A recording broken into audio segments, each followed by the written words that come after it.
interesting story. It's in the Chaitanya Charitamrita. And it's a story about Chota, or Junior Haridas. And Junior Haridas was a sannyasi. And sannyas life, as you know, is a strict life. And if you're a sannyasi, you have to behave properly. Even if you're a Brahmin, there are certain standards expected, but especially sannyasi, even above Brahmins. So they're very renounced, very strict, especially in relation to associating with women. So Chotahari Das was begging and got some rice from an older woman, Madhavi Devi. And when Mahaprabhu was taking prasadam at the home of, who knows where? At the home of, I forgot. Madhavi? Okay, Mahaprabhu. He was taking, anyway, he said, where did you get the rice? And he said, Chota Haridas got the rice from Madhavi. And then Mahaprabhu said, this is very bad because he's a sannyasi and he was with a woman. So, Chota Haridas is a dear devotee of Mahaprabhu, but Mahaprabhu rejected him. And everyone was very surprised. Why would you do that? And Mahaprabhu said, because he's a sannyasi and he's associating with women. And there are some injunctions about sannyasis. If they fall down, they should kill themselves.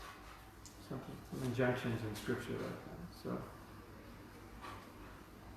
but whatever the case, Chota Haridas was devastated, being rejected by Mahaprabhu, and he killed himself. And Mahaprabhu said, yeah, that was good. He did the right thing. And so, Chota Haridas was a singer, he liked to do kirtan. And after he left his body, Mahaprabhu could hear him doing kirtan. This was a leela. It was an instructive leela. It wasn't, we don't have to cry about it. Why did he kill himself and why did Mahaprabhu reject him? But Mahaprabhu was trying to teach something.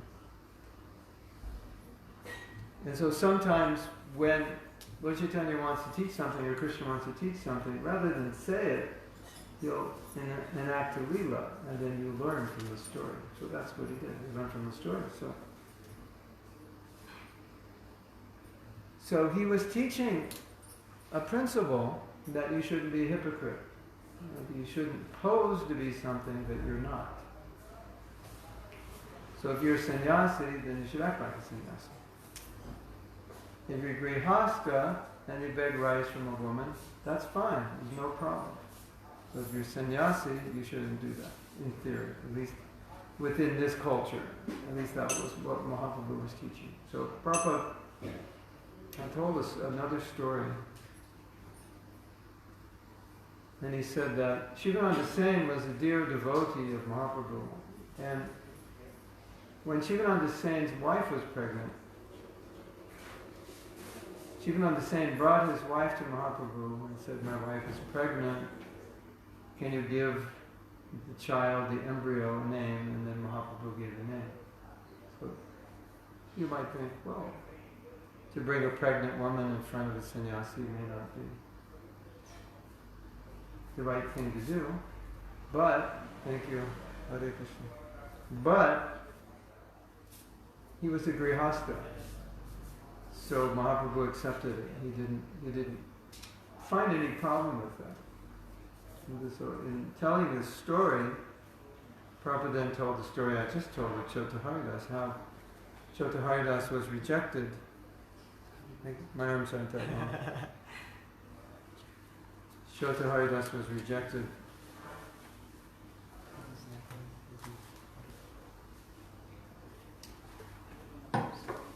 So he said, so Prabhupada said, so you have to act according to your position. So don't be a hypocrite. So if you're grihastha and you bring your wife to Mahaprabhu and ask him to name the child, that's fine. That's within Grihastha Dharma. But if you're sannyasi, then you shouldn't associate with women. Of course, there's more to this story. Mahaprabhu did this story to set an example for future sannyasis and those who would form upper sampradayas, sahajis and so forth, because they would compromise their principles. But I'm referring to the story specifically in terms of the topic of hypocrisy. Then recently I heard something amazing.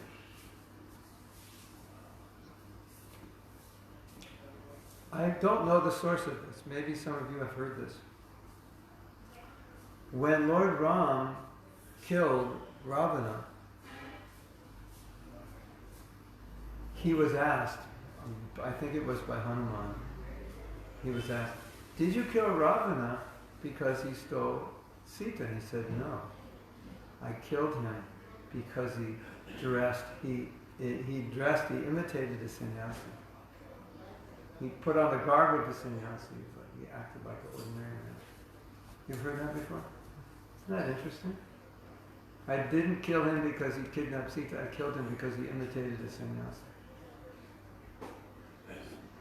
Again, hypocrisy.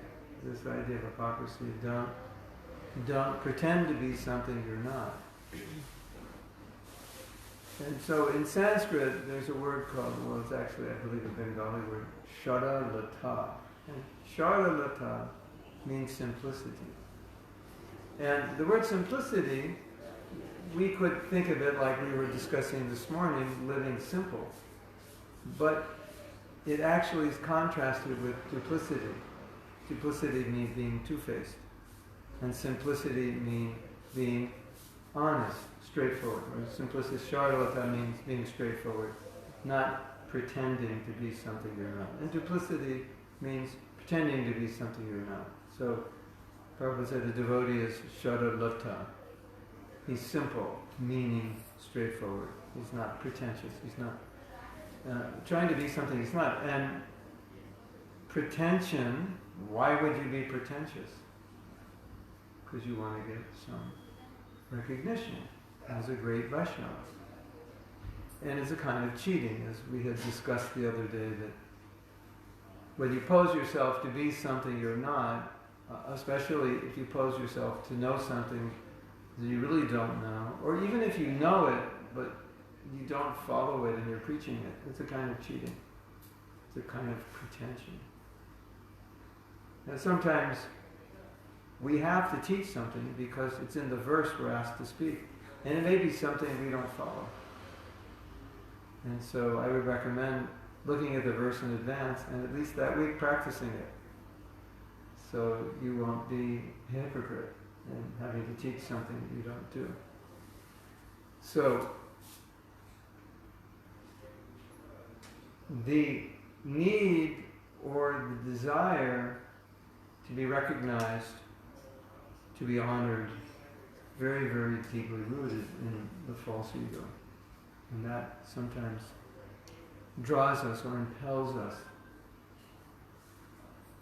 to want to give the impression that we are spiritually advanced. So we get some recognition or status or honor. And that is entirely against the mood of Mahaprabhu, and it's entirely against the mood of a Vaishnava. A Vaishnava is one who is very aware of his shortcomings and not trying to impress people that he's something or she is something that he isn't. And so that's something we have to deal with. We have to learn. And I think we were saying the other night, 2 nights ago, that one of the problems that we have in not being pretentious is that sometimes people have a conception of us that we are a certain level of Krishna consciousness. And so sometimes we feel impelled to act according to what other people think of us, even though that may be false. Or you think I'm very advanced, all right, I better pretend. That's also not good. It's a reality. And there is there is a healthy aspect to that, in that we want to set a good example, of course. But we don't want to lead people on to think that we're more advanced than we are. Because at some point it will be revealed that we're not, and people will lose faith. Even we saw this when Prabhupada left us. He left 11 devotees.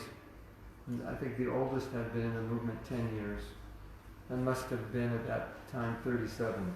And so most of them were in their late 20s, and had been devotees maybe 7 or 8 years, and they had now taken the position of guru.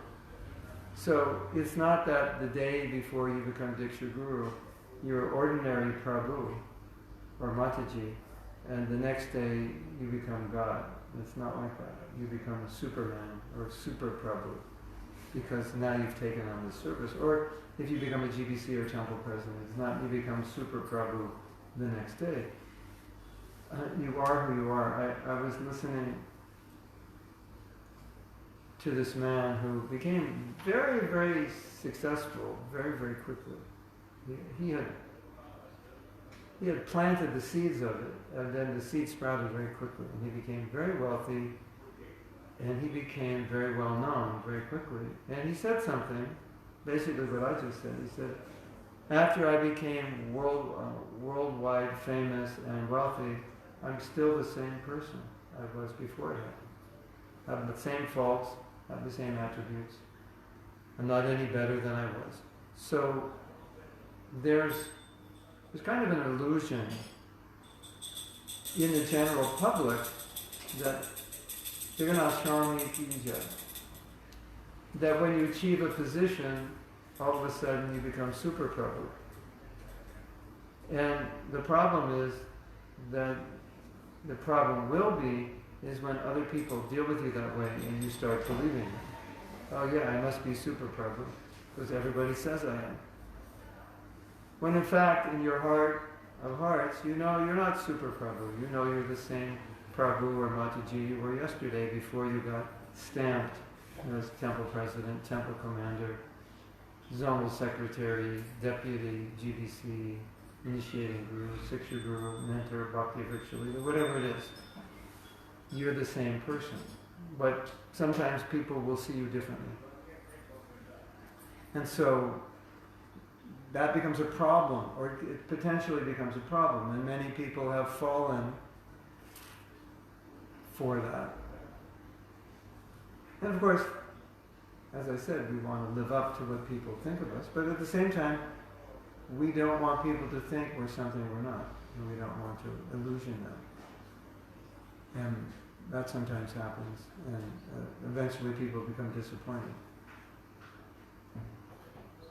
One thing that I've noticed that is very, very interesting, that one of the most rare qualities is for a person in a high position to admit their mistakes.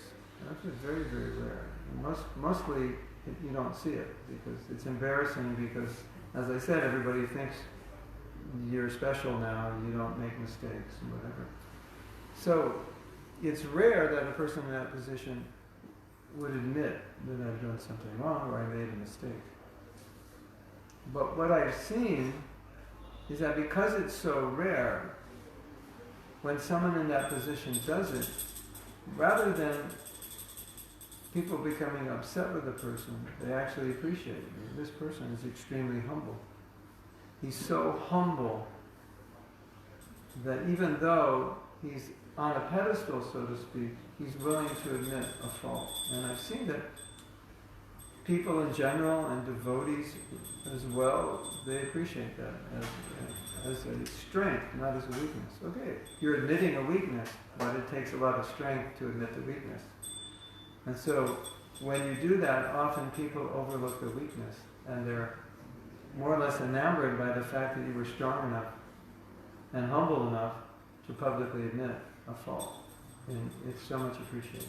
So that shows that we appreciate honesty, but a lot of us don't understand that, and we think that if we're going to have good relationships, we have to be a little dishonest so that people will respect us or appreciate us. But people don't really appreciate dishonesty.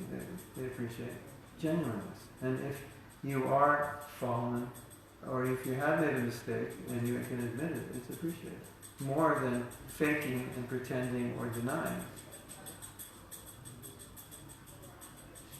Especially if everyone knows you made a mistake and you deny it, it is not appreciated.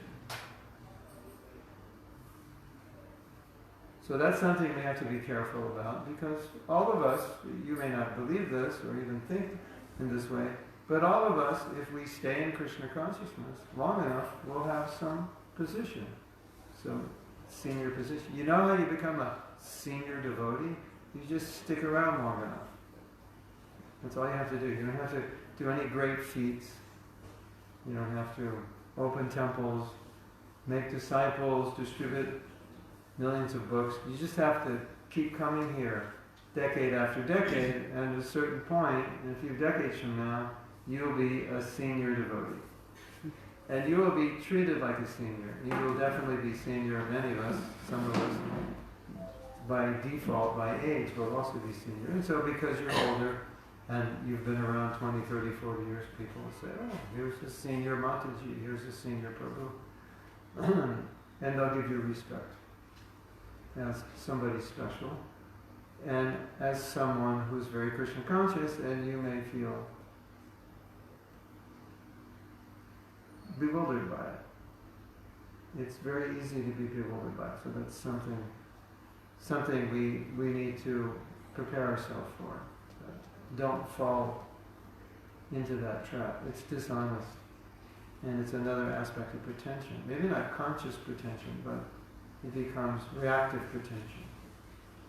To fake, to live up to the false expectations of others, if you can't live up to them. And so you let people know, no, I'm not that Krishna conscious. I'm not as Krishna conscious as you think I am. I'm not like that. Don't say that. Don't treat me that way. It's not true. That's being honest. So, we were discussing on Thursday night that there's a challenge for some of us, maybe all of us to some degree, to even know how Krishna conscious we are. And to be able to assess how Krishna conscious we are, or how Krishna conscious we are not. And that's an important fact. And we had mentioned that often we have challenges that we don't admit, or we don't believe exist, or we don't want to talk about, or we don't want to deal with. And so part of the practice of humility, and I say practice of humility, because when you come to Krishna consciousness, genuine humility is not something you can just grab onto because you read in a book you're supposed to be humble. It has to be practiced. So the part of the practice of humility is to become more self-aware. To become aware of where you need to improve, where your faults are, what you're lacking. And obviously, that must be the practice of humility, because the practice of pride, or living a life of pride, you're very aware of all your good qualities and not aware of your faults. And one of the things we see when we become too proud or too unwilling to acknowledge our faults is that there is a fault, we'll often blame someone else. We don't want to acknowledge that it's my fault. That's very common. Of those who have a need to feel better than others. That's very important for some people, to feel better. They get their strength from dominating, and even if it's only a conception in their mind that I am better, it gives them strength. And they feel very insecure to feel low, which is unfortunate, because humility means to feel lower. In the ultimate sense, in the highest sense of humility, it's to see everyone above me, which of course for us is inconceivable, that we could think or see people above us, right? Inconceivable, how is that? But at least we understand theoretically that's what it is, that's the goal. And then we start looking at ourselves and say, well, how many people do I see above me? How many people do I see below me? And when I see people above me, do I have a need to pull them down? Does it make me feel uncomfortable that this Prabhu seems to be a little more Krishna conscious than me, or he seems to be more intelligent, or he's doing more service, or he's more capable? Is that a problem for me? Do I need to tell other people he's actually not that Krishna conscious? Does that make me feel good? That's a sign of pride. So we need to be aware of these things.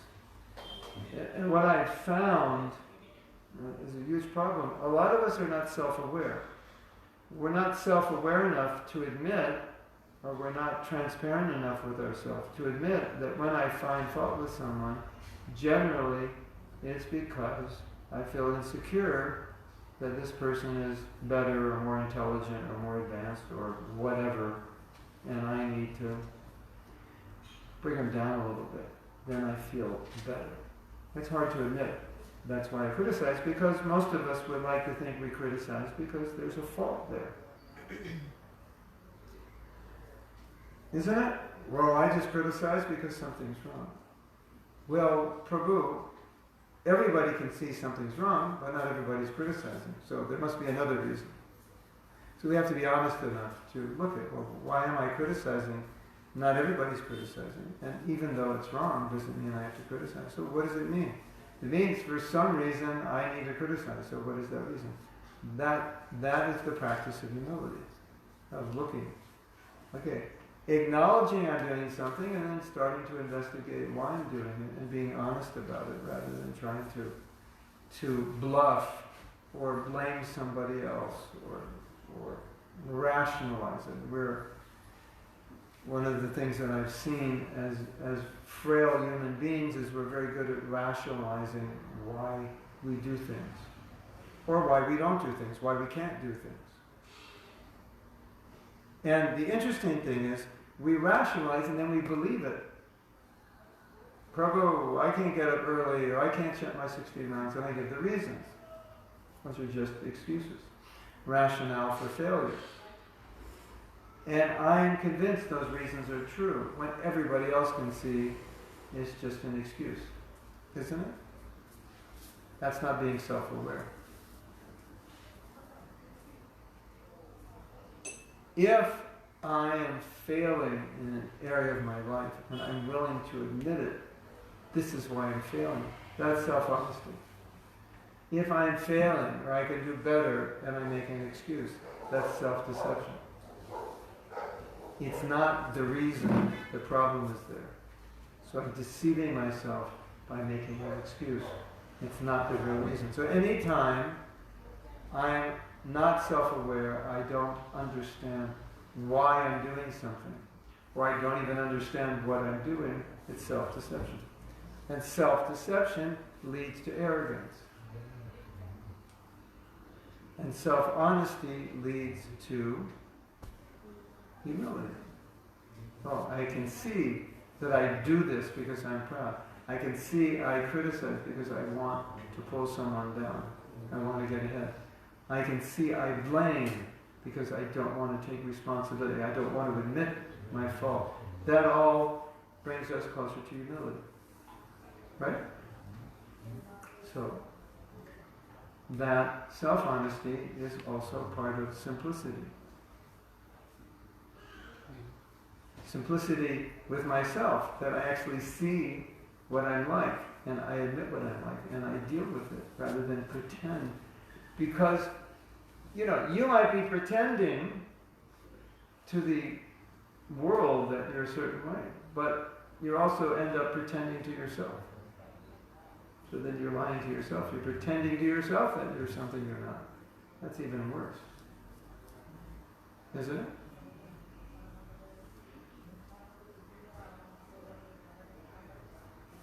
If we pretend we don't have a problem that we have, if we pretend we're more Krishna conscious than we are, that is a symptom of pride, but also then you can't deal with it. Because how can you deal with a problem if you don't even recognize or admit that you have it? Right? So that's where humility comes in. There's also something interesting that Srila Bhaktisiddhanta has said. He makes the point that when you become aware of others' faults, it degrades you. It distracts you. It harms you. Because you're focusing on something which is disturbing your mind. Oh, you never do this right. Now I'm focused on it. Now my mind is getting agitated thinking about this. Right? So Srila Bhaktisiddhanta said, if that ever happens, you're focused on another's faults and you get bewildered by it, you get distracted by it. And then he said you get harmed by it. You get harmed because you focus on another's faults. And now your mind is disturbed, so you're harming yourself. So whenever that happens, shift it around and just focus on your own faults. Now, we all know it's quite easy to focus on other people's faults. Yes or yes? And it's not so easy to focus on our faults, to see them, to acknowledge them, to admit them. That takes a lot more strength. Jagannath Swami ki jai. Srila Prabhupada ki jai. Shri Gauri Nitai ki jai.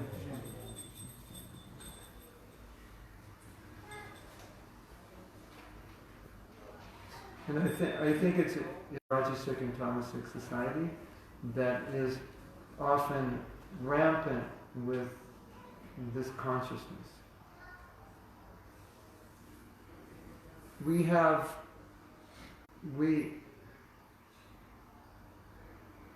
want to develop sattva guna, and this kind of introspection is within the realm of sattva guna, self-awareness.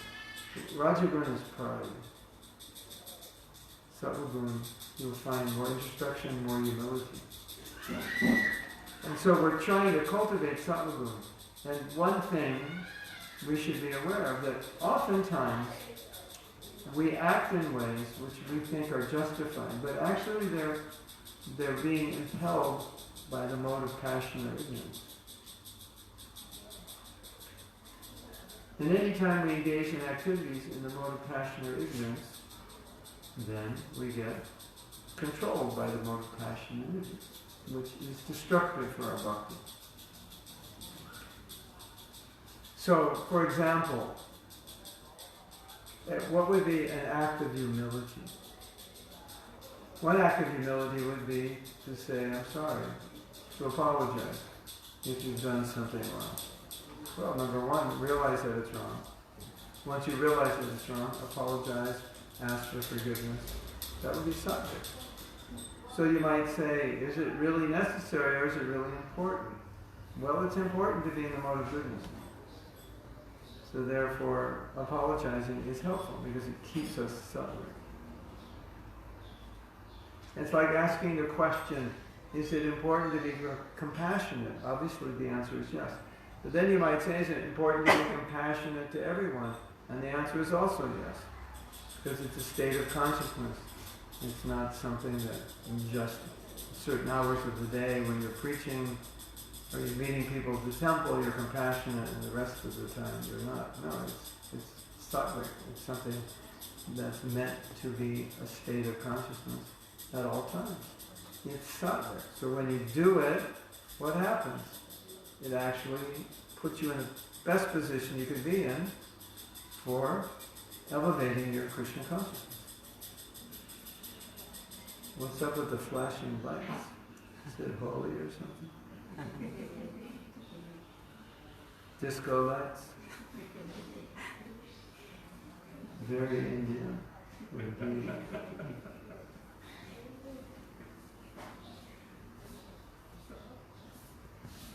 I can see the deities here, so. Yes. So,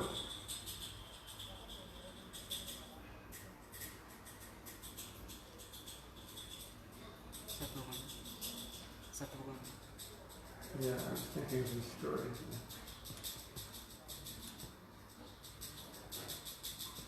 Thinking of the story, but I'm just thinking how to tie it into the topic. Well, let me say this. We have another challenge. I believe it's a challenge. And the challenge is that whatever I've said is exemplified in the Bhagavatam and in the Chaitanya Charitamrita. In all the scriptures, this kind of behavior is exemplified. You will find so many examples of it. Forgiveness, compassion, humility. It's everywhere because these are the qualities of pure devotees. So we read about it all the time, right? Ambarisha's forgiveness of Durvasa, Prahlad Maharaj's forgiveness of his father, Thakur Haridasa's tremendous humility, Sanatana Goswami's tremendous humility, their renunciation. So then you might think, well, why is that a problem to read about these things?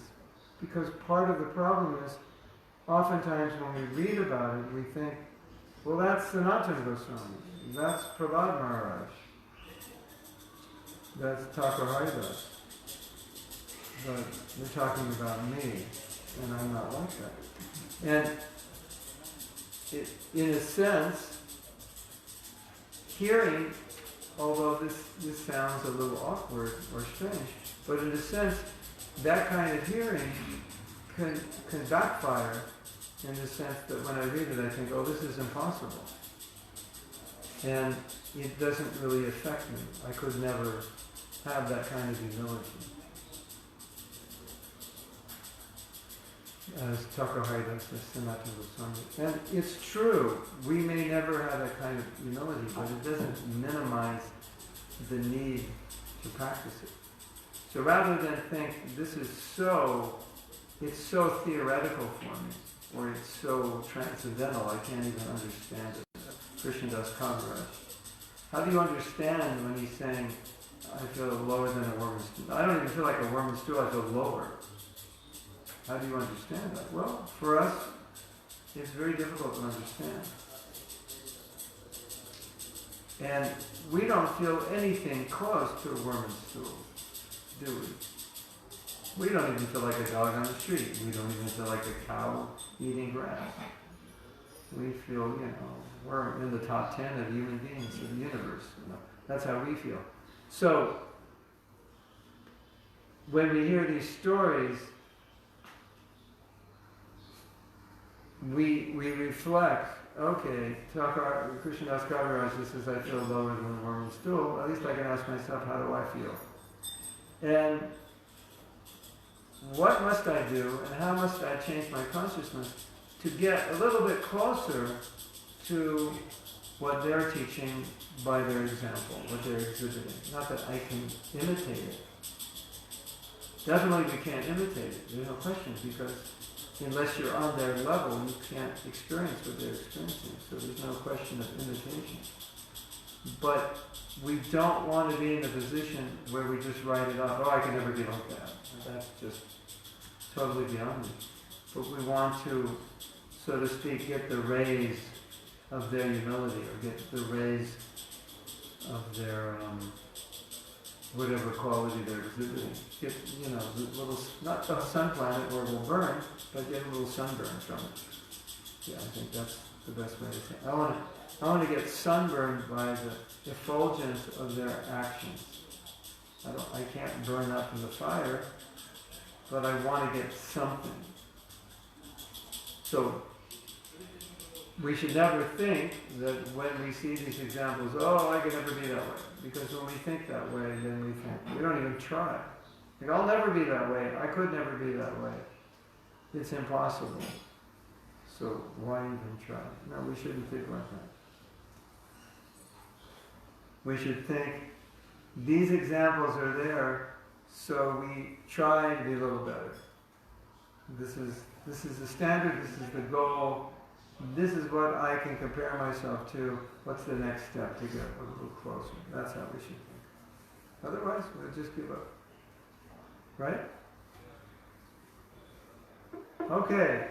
Krishnadas Kaviraj says, I'm lower than a worm's stool. Alright, so what do you say about yourself? What's something real you could say about yourself? Where you need to work on? What's something you could work on? Where you may not be lower than a worm's stool, but you're low, and you can go higher. That's how we think. That's self-honesty, and that becomes the groundwork for humility. Now, another thing which is interesting, as you may be aware, it takes energy to pretend, doesn't it? If you want to go around pretending you're something you're not, it requires a lot of energy. It's like a person who lies, he has to remember all his lies. Because he's going to be questioned. He's got a story, and that story's got to be congruent throughout his life. So it's kind of troublesome to lie. It takes a lot of energy because you have to remember all your lies. Oh yeah, I grew up in this city and I went to this university and I got this job and I had this car and I lived in this house and then I had this family. You have to remember all those lies. So pretension's a little bit like that. It takes a lot of energy to pretend to be someone. And so what we find, devotees who I've taught this to and discussed this with have all agreed, that it's so much easier to not be pretentious because you save all that energy you expend on pretending to be someone you're not. And therefore you have all this reserved energy that you can use just to be a humble devotee serving Krishna. And you're much happier. Because once you no longer have to show off or pretend that you're something you're not, your life is so much easier. Right? And it's interesting also, if you look at Prabhupada's life, if you study it, you will find on many occasions where Prabhupada talked just like he was an ordinary person. Talking about, what will we say, I don't want to say mistakes he made, but for lack of a better word, or disqualification. Like, you may remember that Prabhupada spoke about his meeting with his Guru Maharaj and how he should have immediately taken up the mission, but he was married and he couldn't, and then so many years later he did it, and I should have come earlier, etc., etc. Or the time his Guru Maharaj came to him in a dream to take sannyas, and he said, I was frightened, I didn't want to do it.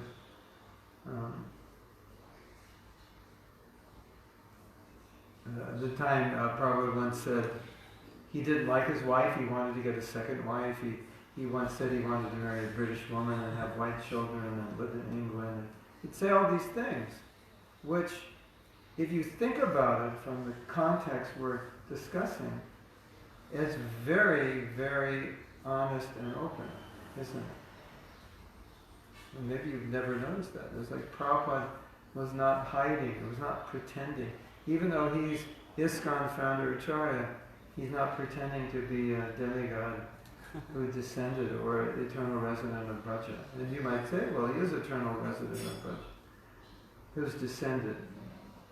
But he never pretended that that was his. He never came forward with that. And he would say things like, I'm speaking to scientists, but I'm not qualified. One time he said to his disciples, he said, you have done so much service. You have done so much to spread Krishna consciousness. I am not qualified to be your guru. Can you imagine? Did you know that Prabhupada said that? He said, I'm not qualified to be your guru. You're doing so much wonderful service.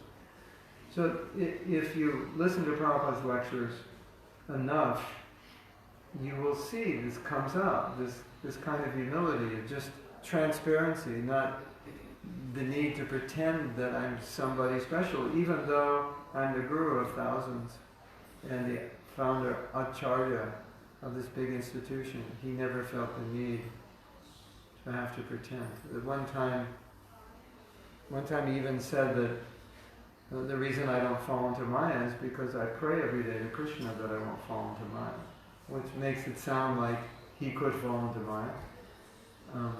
And we may say, well, that's his subjective reality due to his humility, and of course that's true. But the fact that he would say that, because some people could misunderstand and take him to be ordinary, but he never tried to present himself as something not ordinary. He would sometimes talk about his family life and his children and his wife and the struggles in Grihastha life and so forth. Like just an ordinary man struggling with the realities of life, which doesn't paint such a glorious profile if you think of a founder acharya.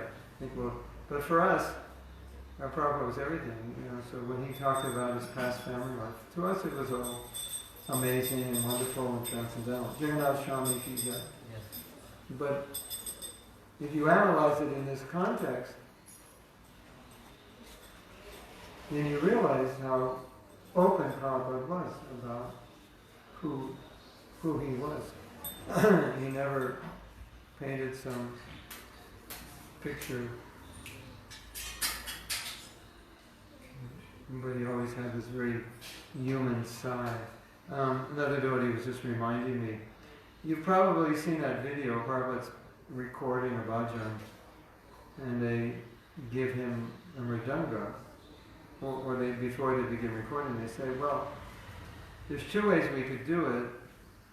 We could play mridanga and kartals while you chant, or you could just chant, and then afterwards we could overdub the mridanga and kartals, so you could play mridanga and kartals to yourself. And if you remember that video, Prabhupada said, I don't know, you're expert, you decide. Right? So he wasn't coming across, well, I am the guru, so I have to know everything. Right? He said, so this is the recording studio, it's not my experience, I don't know, you decide what to do. So that's one example of many where Prabhupada would say, you're Americans, you're expert, you do it. I don't know. They ask Prabhupada, is the guru? Well, sometimes we see guru, we might forget a shloka. And Prabhupada said, no, you don't understand what guru is. He's not omniscient. He doesn't know everything. But by his presence, he makes other people Krishna conscious. So Prabhupada never came across as, I know everything. I know the number of grains of sand, I know this and that. It wasn't, that's not the qualification of guru, and he felt no need to promote himself that way.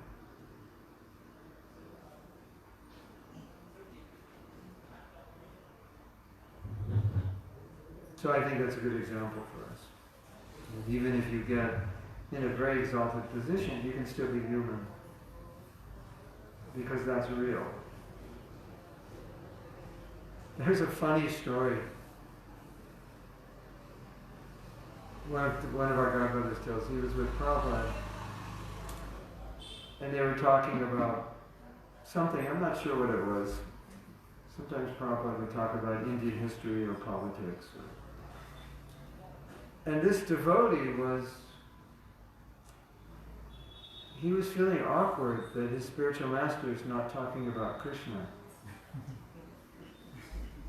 So I'm sitting my guru and he's talking, Gandhi did this and Nehru said that and this and something apparently just ordinary.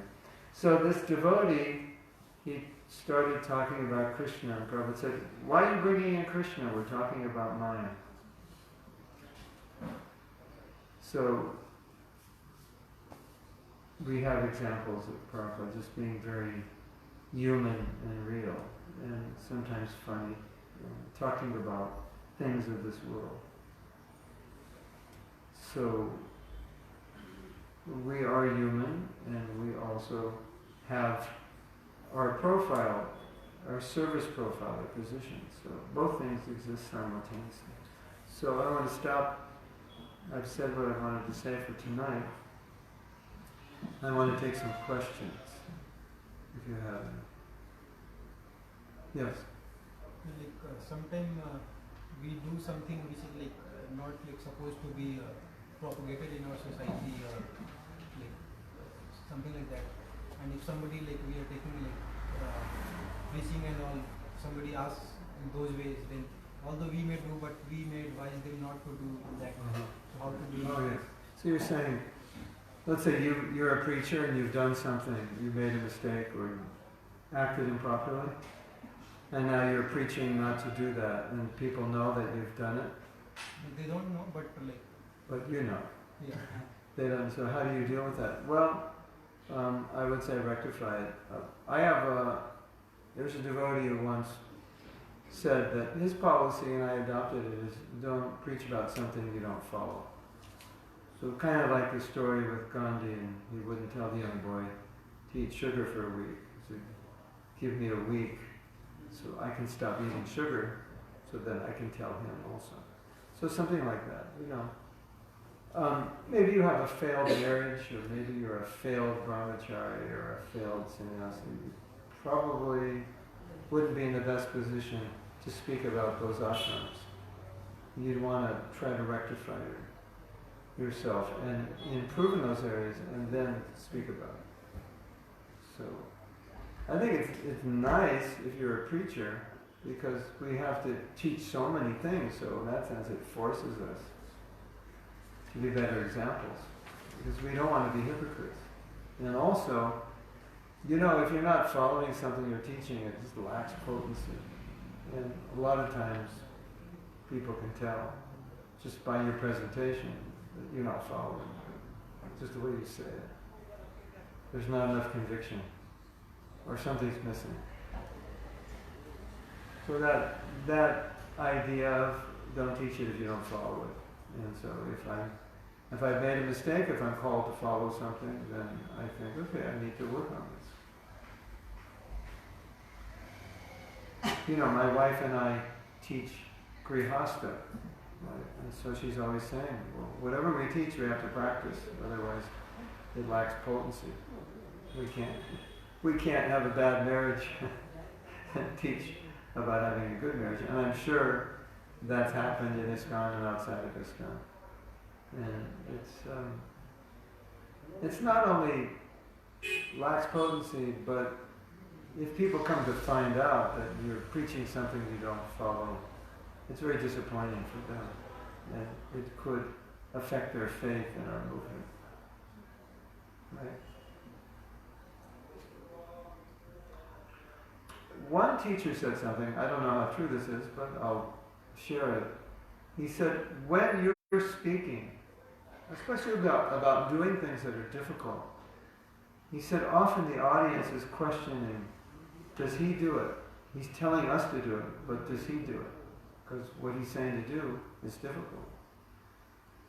So it's good to keep that in mind, that when you're instructing people, they're thinking, all right, sounds good, do you do it?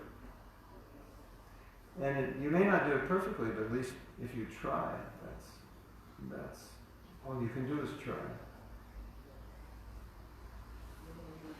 I've always used that as an impetus to be better, that I have to teach something, and knowing I have to teach it, and not wanting to be hypocritical, I take it as an impetus. No, I have to live this. And in my later years of life, which I'm in now, or getting later, I've realized more clearly than ever that what I say, even if it's the same thing I said 20 years ago, it has more power now because there's more realization.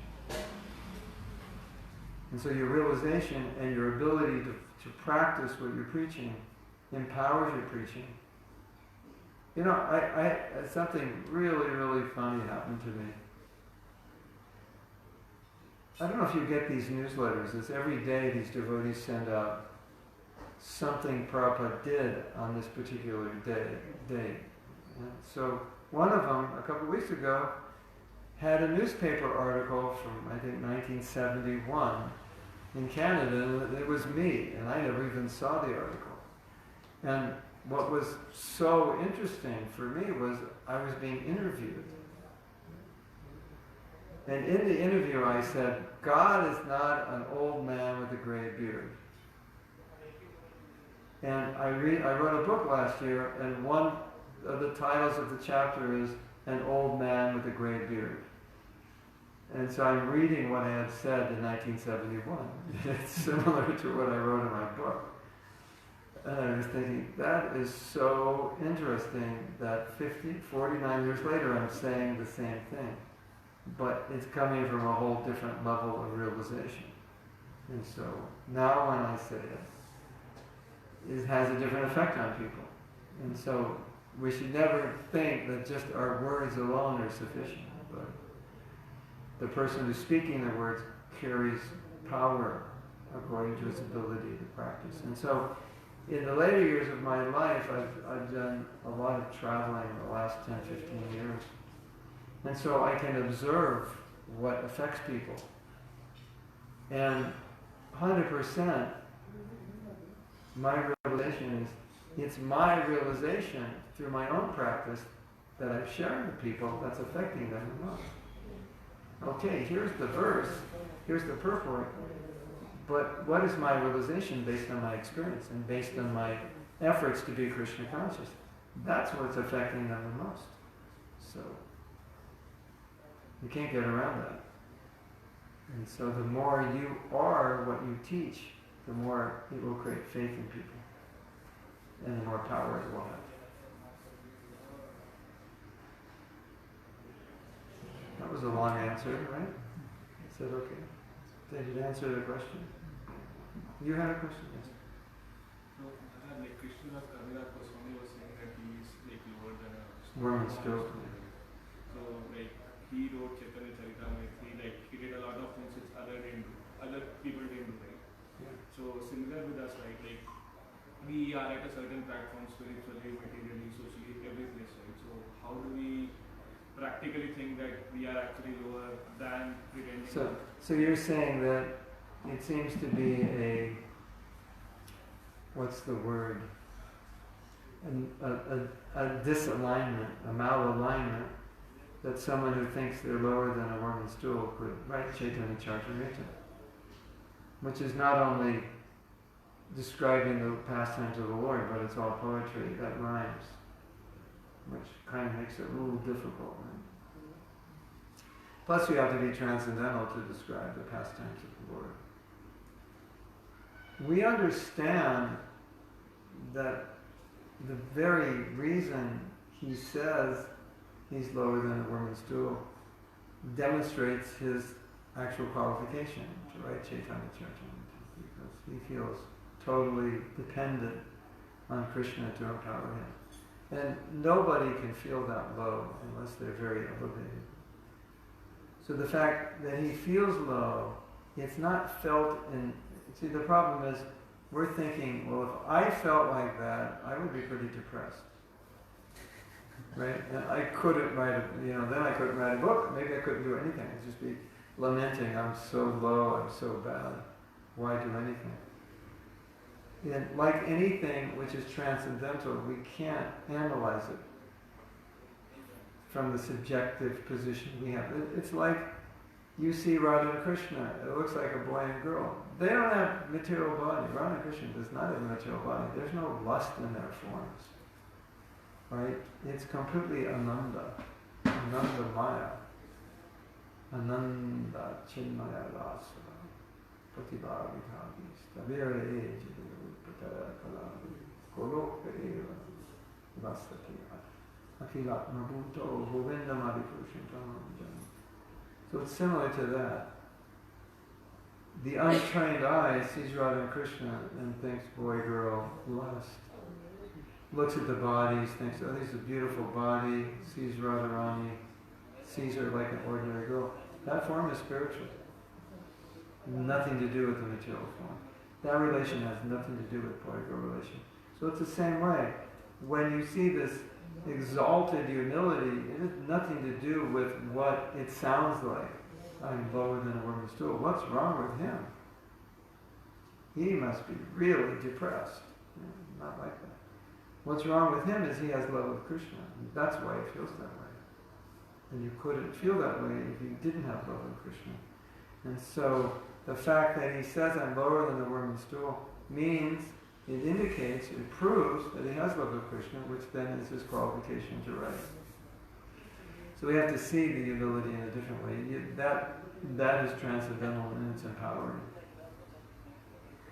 I think also the problem is we have material definitions of humility, and often with the material definition comes disempowerment. If I'm humble, it's kind of like the plug's been pulled out of me. So I'm just a passive, timid, meek person who everyone walks over. And I can't get anything done because I'll always put everyone before me. People will take advantage of me. That's the wrong understanding, at least from the transcendental perspective.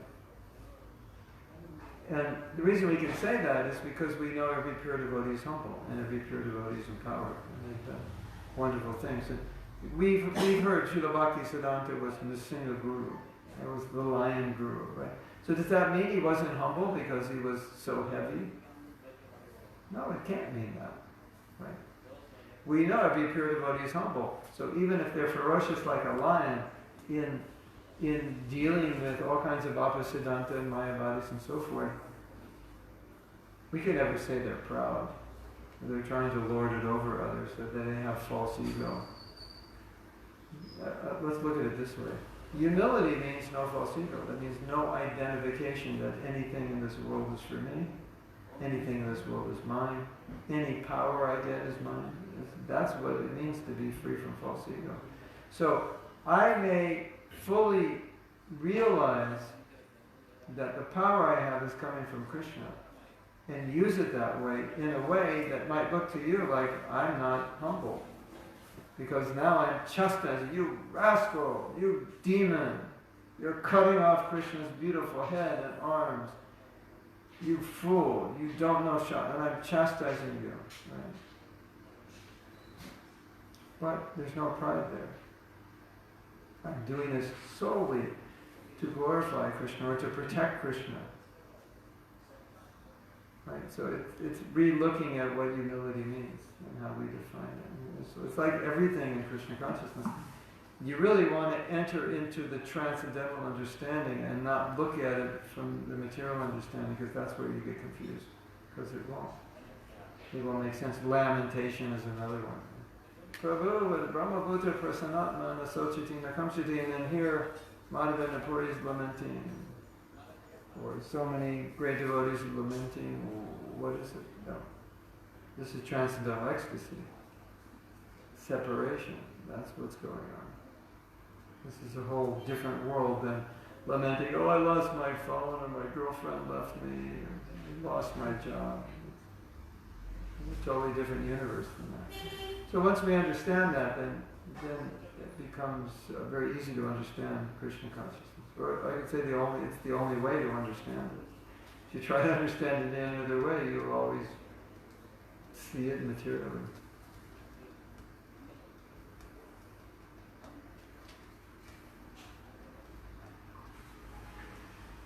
Like Kunti said, no. You're crying, you're running from your mother, it doesn't make sense.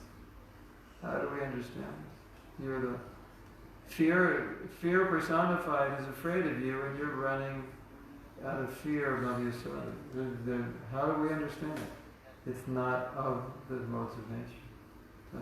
It's rasa. It's a whole different universe. You know, it's like understanding poetry. There's a way to understand it. Well, understanding drama, there's a way to, if you're trained, you understand. Oh, that's why they said this, and that's why they did that. So that's and the other thing is that unless you become, at least in Sattva-gun, you can't understand these things. So that's the impetus to become more Krishna conscious, so we can actually understand the transcendental nature of Krishna. Because if we're not becoming transcendental, how will we understand his transcendental nature?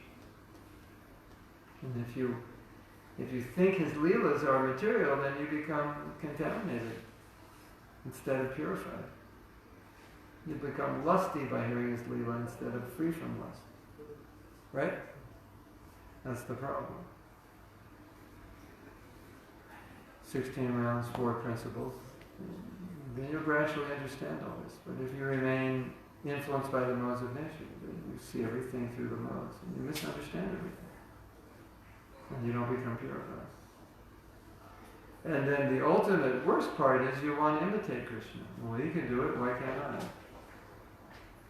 Which is that was the whole thought that brought us here in the first place. Well, if you can do it, why can't I do it? Okay, see you later. Go try it.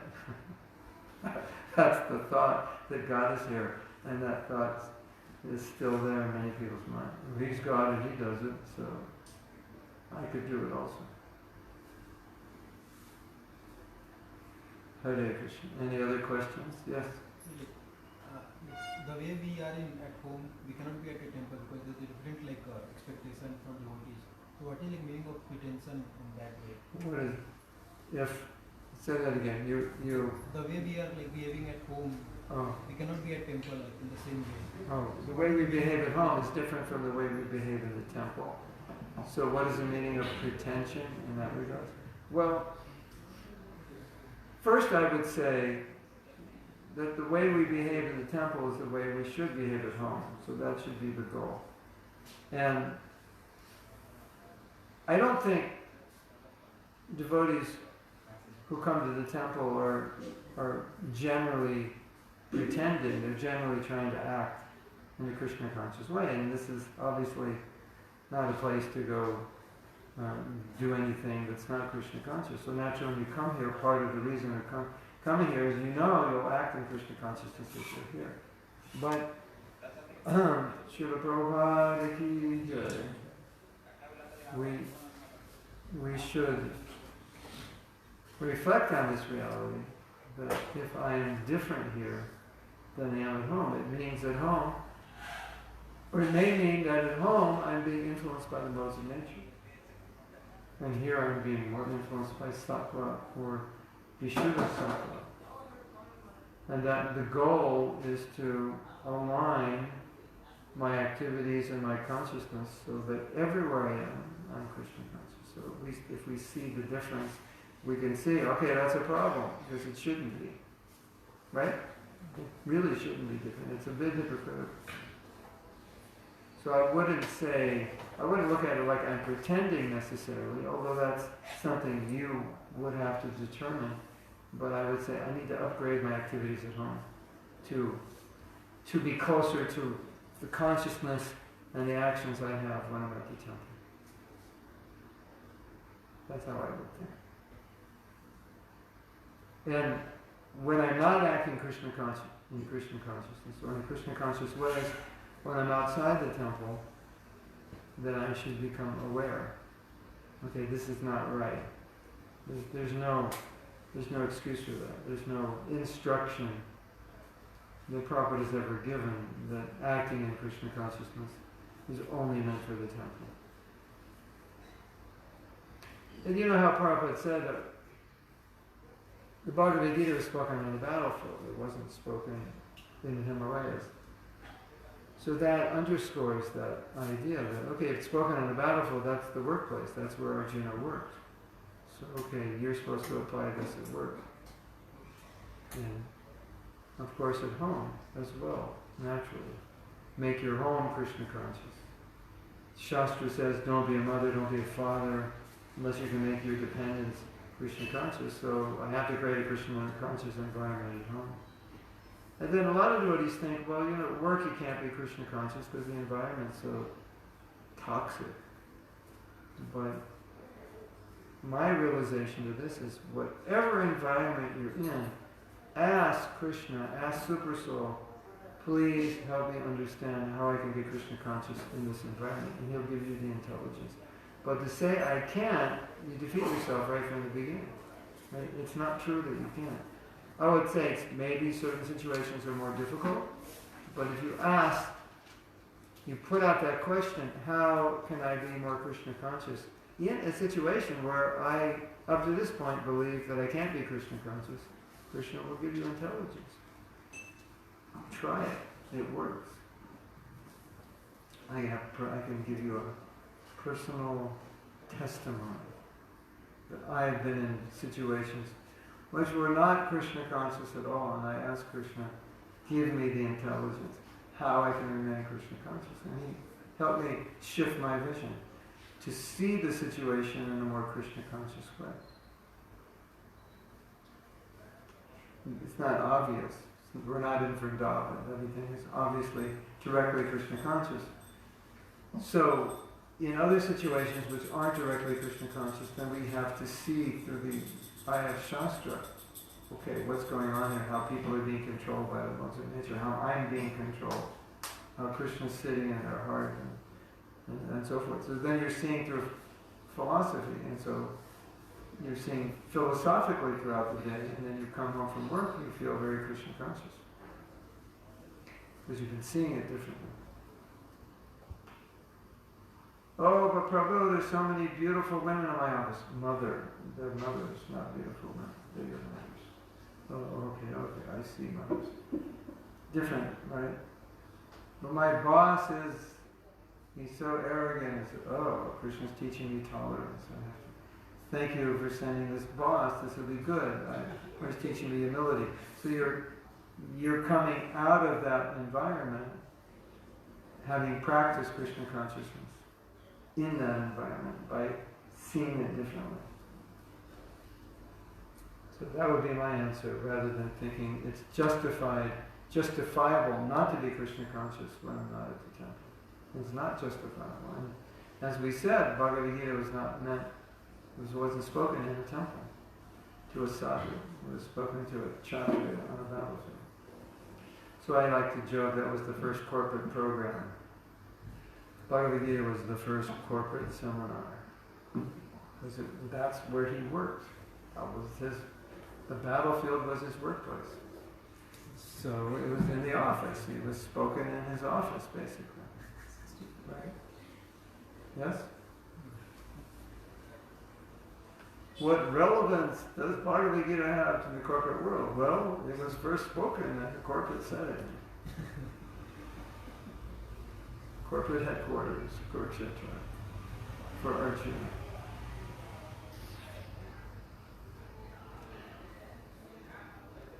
Yes? One question. So, how to handle forgetfulness in the nature? So, basically, How to handle forgetfulness. So, basically, what will happen after that is any problem. If you look at that problem after that, you will forget about it and you don't want to take any corrective action. How do you deal with the problem you don't want to? You just want to not deal with? No, it's about forgetfulness. What are you forgetting? Any problem or anything which is there, if you keep on forgetting that again and again, then what happens is you basically cannot improve, right? If you even try. Yeah, exactly. So what do you do? So how to handle that? Yeah. Well, we have to understand that no problem is going to be solved by forgetting about it. I mean, some little problems sometimes. Just forget about it, don't worry about it, because there's no consequence to it, other than the fact that you keep getting bothered by it, but if you just let it go, it's not going to come back and destroy you. So sometimes that's true. But if it's an actual problem, an anartha that is impeding your progress or impeding your relationships with others, then it's a simple reality that nothing can be resolved unless you face it directly as it is. You just have to look at it. Here's the specimen, and this is what it is. And I just have to look at the problem as it is. There's no other way around it. And we don't always want to look at it as it is, because it could mean it's difficult to deal with, and it's easier to forget it, and we don't have to deal with it. So we have to be a little stronger. But I would say from experience that you'll be much happier dealing with problems, because by forgetting them, they don't go away. They just go out of your mind, but they're still affecting you. And by actually dealing with it, you'll be much happier, because when you neglect a problem, it always comes back to haunt you. It hits you from behind, or the side, or somewhere. And then you often think, I should have dealt with that. Why was I so foolish to think that problem wasn't going to boomerang back or hit me in some way? So that's my experience. it's difficult. It's like Satvagun, difficult in the beginning, but in the end, you actually solve it and you're very happy. Whereas if you just put it away, it feels good now, like there's no problem, but then it comes back to haunt you. So from experience, I can say you'll be much happier dealing with the problems, although initially there'll be some resistance, it's uncomfortable. But also, again, experience, if you become accustomed to dealing with problems that are uncomfortable, then you become more comfortable dealing with uncomfortable things. I think we all have that experience, isn't it? You know, I don't want to do this, it's difficult, but then you finally do it, it's uncomfortable. But then it's easier to do the next time, or it's easier to do similar things. So that's my experience, that it came to a point in my life that previously I was resistant to deal with some problems. But as I took them on, I lost the resistance in general to deal with problems. And so it became easier. So, you know, if you're resistant and you avoid it, it's like you're creating a samskara. And so it becomes harder to deal with the next problem. So I think that's an important realization. Like anything you're working on, or anything you need to work on that you don't work on, it gets harder to work on it. Right? Because you're building up like a certain kind of momentum to not deal with it. And so you become very accustomed to not deal with it, whereas vice versa, you become accustomed to deal with it. Then the next problem, it's easier to deal with. And you get the jackpot. You know, well, if I deal with it, it's hard, but I won't have to live with this problem very long. Right? Otherwise, I may have to live with it my whole life. So that's my experience. Even to the point that when problems come, I'm like, yeah, let's deal with it right away. We can get this over with, rather than wanting to put it in the closet. No. I've taken all my other problems out of the closet. I feel much better. So let's just deal with this one. So you have to be a little brave. This a little bit of knowledge of how more difficult, it's going to be more difficult not to deal with it is helpful. You just kind of jump in the cold water, all at once. You ever jump in cold water at once? And it's like, it's shocking for like 5-10 seconds, but it's actually easier than going in slowly. Because when you're going slowly, you suffer more. When you dive in, you only suffer for a short time, and then your body warms up, right? It's very similar with problems. You just dive into them. It will hurt in the beginning a little bit, but very quickly you'll warm up, and you'll be happy. And I'm so happy I finally dealt with this problem.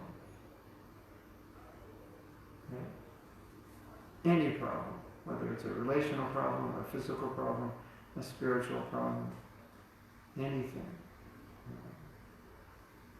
If you ever have a bad relationship with someone, and they come to the temple, and you see them, but you can't even talk.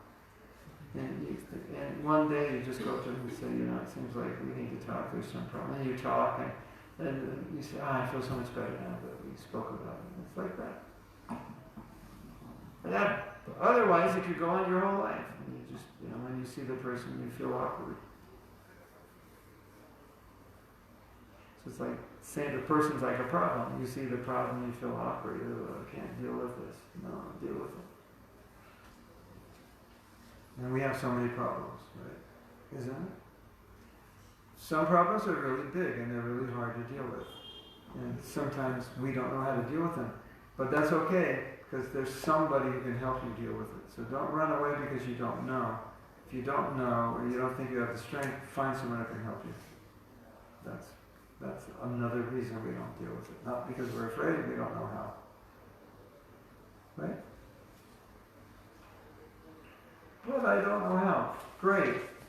There's hundreds of people on Google who have dealt with this problem, and they'll show you how to deal with it. We live in a world today, which is, they had this funny cartoon. It showed some kids playing like in 1960, and they had a question, and they said, well, let's go home and ask Mommy what she says. And then they shift to like 2019, and they have the same problem. I go look it up on Google. You don't need Mommy and Daddy anymore. But the fact is, that whatever challenge we have, there's a solution on Google.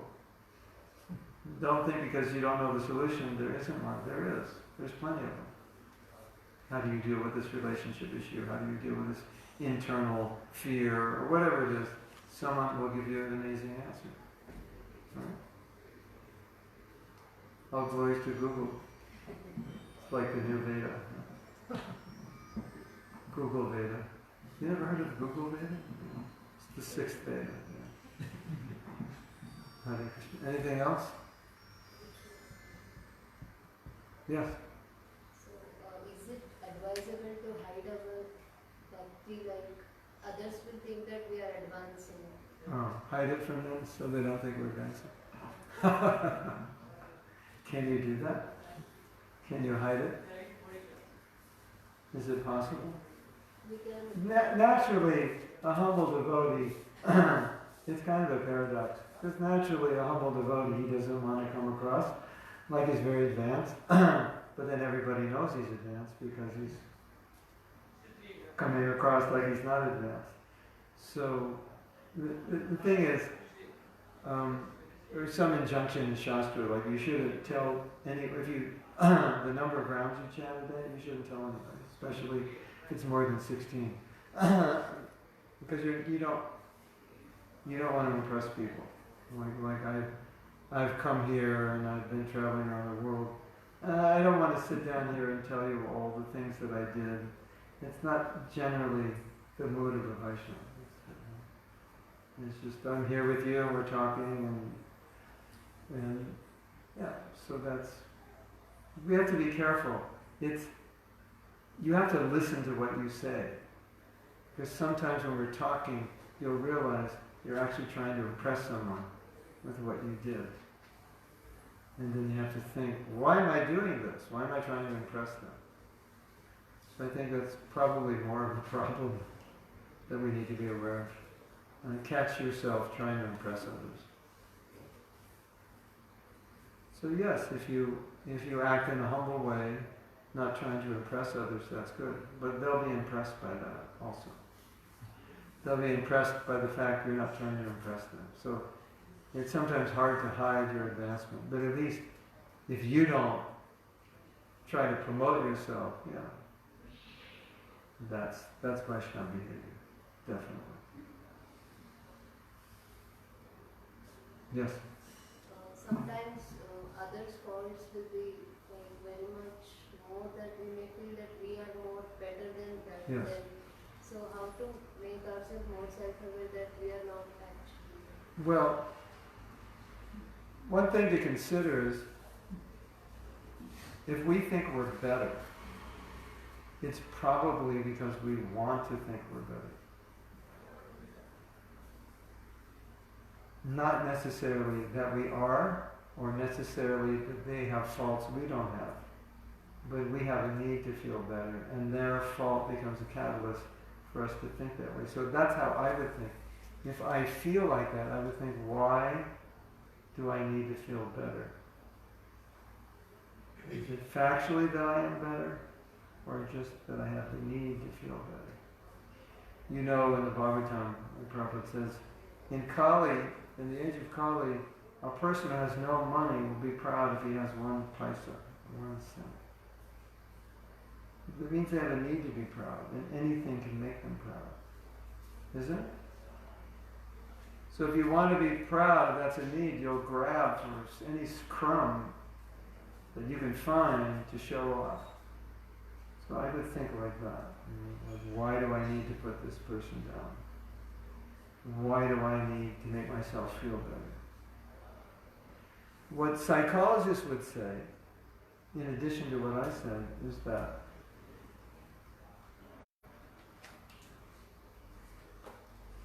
let's say you see another person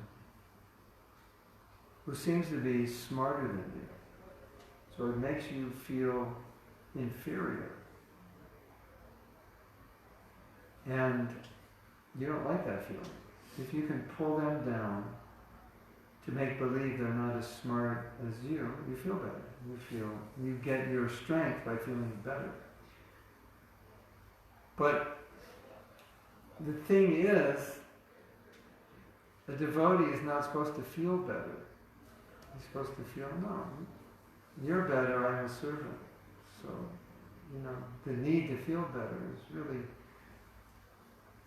totally contrary to the feeling of the devotee. So these are kind of things we should think. We understand our own mental process. I know I need to feel better, I know I'm proud. But then at the same time, we realize that this is not good for bhakti, because the goal of bhakti is to put others above me. And to be happy to do that, and not need to put myself above anyone to feel some kind of power. We feel power when we feel better. But the real power is when you feel less. Isn't it? The most powerful devotees don't feel better, they feel less. They just are better, but they don't feel better. When you come to the point when you can appreciate everyone, and you're happy that others are doing better than you, then you're becoming Krishna conscious. When you're not happy that others are doing better than you, that's a problem, and you should reflect on that. Okay, this is a disease here I have. Others are doing well, but it's hard for me to acknowledge that. That's not good. Is it? That's a problem.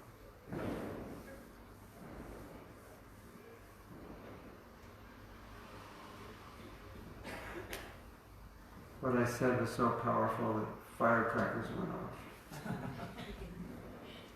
And they're still going off. The demigods are excited. I think inherent in your question is another. It can be another answer. That we need to understand things philosophically. So I may be feeling a certain way, but I need to compare that feeling to what I should be feeling. If I look through the philosophy, then I start to understand what humility is. And then I start to realize, rather than thinking I'm better, putting people down, that has nothing to do with humility. I'm starting to understand what humility is, and I need to practice thinking in a different way that aligns with my philosophical understanding of humility. So, it's kind of like, here's a homework assignment. Go out tonight and tomorrow and just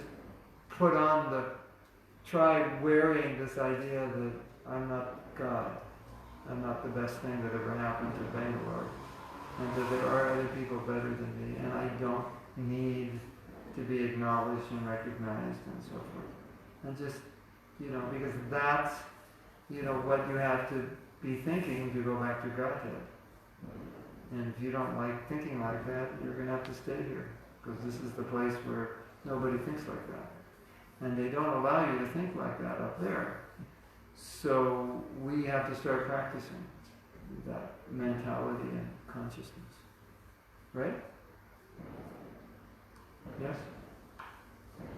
So you get there by understanding the philosophy. This is what humility is. This is what it looks like. This is how a humble devotee thinks. This is how I think. What's wrong? How can I adjust? How can I practice a different way of thinking? Even if I don't think that way, at least I can practice. Try it on. That's what I say. Try this on. Try humility on for size. See how it works for you. Practice. Okay, I'm going to serve more. I'm going to praise more. I'm going to appreciate other devotees. I'm not going to look for appreciation and service for myself. That's the practice of humility. Let's see how that goes. And if you do it genuinely, you'll be very inspired, I would think.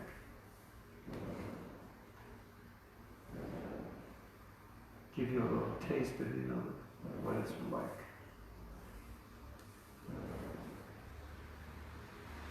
What are they doing?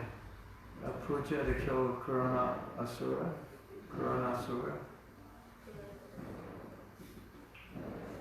They're shooting the virus?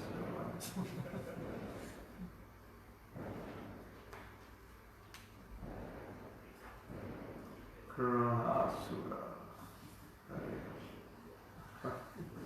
Anything else? Prabhuji, can you give examples for straightforwardness? How we have to be very straightforward? Straightforward. Straightforward means that I'm aware of who I am. If we're talking about Krishna consciousness, I'm aware of my level of Krishna consciousness. And I act in accordance with that. You know, we have, I don't know if you've seen this, but we have a disease in ISKCON, and it's been named the Pure Devotee Syndrome. And you sometimes find someone, they're very strict and they're very critical of others who aren't strict, and they're always correcting everybody. And we get the impression like they think they're pure devotees. And they're just very young devotees, and they become pure devotees very quickly. So we know that they're thinking they're more Krishna conscious than they are, so then that name was given, the Pure Devotee Syndrome. You know, they think they're pure devotees. And often those devotees, you'll see them later on, and they're like, let's say, an example, you know, they're like super strict, super austere. You know, let's say it's a woman dressing very simply, no makeup, nothing, just always, you know, talking about preaching and being austere. And then, you know, you see a few years later, you know, they're totally decked out from head to toe, and, you know, not chanting rounds anymore. You know, it's like, so sometimes we see that. They somehow they don't realize that inside they have all these unfulfilled needs and desires that were suppressed, and they were on a wave of renunciation that was artificial, and they were coming across like they're, you know, 2 inches away from prema, and they were an illusion about it. So you want to be more aware of what, you know, it's okay to have needs, it's okay to have attachments. It's just not okay to stay in the same place your whole life. Okay, I have these needs and attachments, let me work on them. That's realistic. You know, not becoming discouraged by them, but just acknowledging, yeah.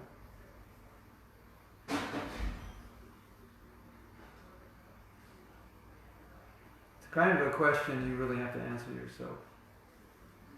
I mean, other people can help you, but self-awareness.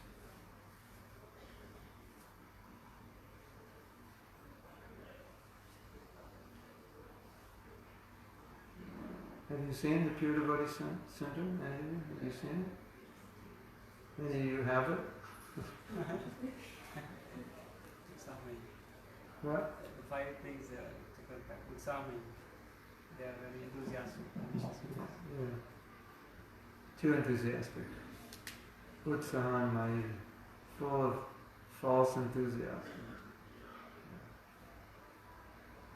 I mean, you know, when someone's a new devotee, sometimes they have, you know, they can't really calculate where they're at.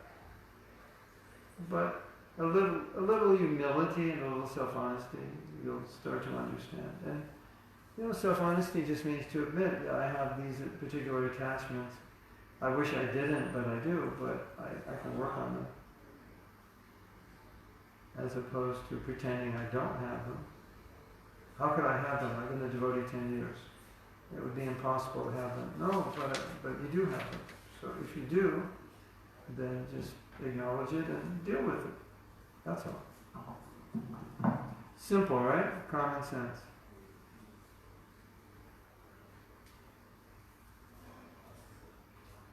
Let's say, you know, you have certain needs. You want to have a big family, you want this and that.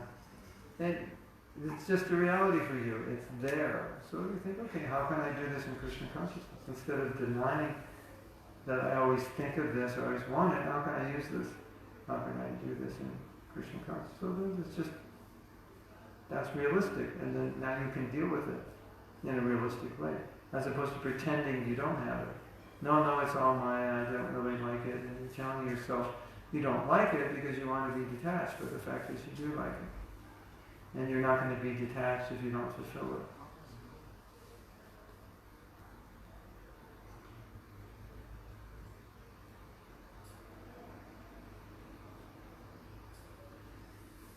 Does that make sense? Okay, so we should stop. It's getting late.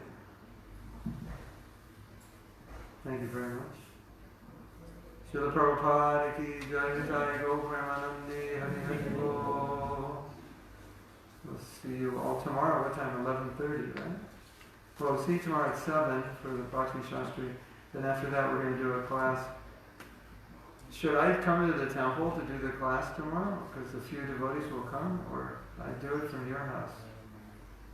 Because it's officially closed, the temple tomorrow? Yes, sir. Okay, so I'm going to give class tomorrow at Sureshwara's house. If any of you want to come there, I'm going to give it online so you can see it. And if you want to be in the studio audience and ask questions or whatever, you can come. That'll be 11:30. 11:30? What time is 11:30 for you? Should I start 11:30 or does that mean 12? What time does it mean? I guess we'll find out tomorrow. I'll start 11:30 and we'll see what time 11:30 is for you. Okay. Thank you very much. So all of you watching on Facebook, it's going to be 11:30 Indian time. Hare Krishna.